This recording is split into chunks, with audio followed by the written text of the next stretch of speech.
Ja sam Karlo iz Krasa. Nalazimo se na lokalitetu Potoka.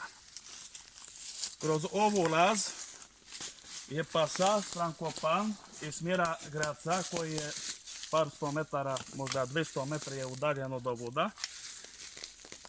I pobjegu u smjeru Omišlja, kamo su ga izdali, kamo su ga predali na Mletačku gariju. On je svoga konja zakova naopak da zavara neprijatelja, tako da su, pošto se radi o bijeloj zemlji i lovači, ne crvenici, lako se je moglo uočiti trag, pogotovo ono vrijeme kada je bilo sve ovo čisto.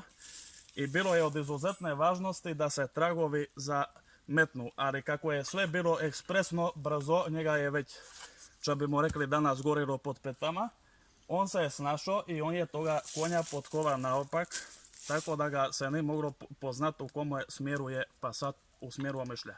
Znači, dionica je bila Gradoc, ova laz, Dolova, preko Škuroga Kranca, na Gračišće, preko Svetoga Ivana, Vlug i od Vluga u Omišalj. To je mogla biti mu i najbliža relacija, pogotovo ono vrijeme kad je to sve bilo golo, čisto i nepregledno. Mogao je poći dori po glavnom putu, preko Rakovika, preko bliže Gostincu, ali pošto je to bio glavni put, on nije od te potio nuda, jer je mogla biti neka zasjeda i čekat ga već neki dori, pa je pasalo vuda sporedno tamo.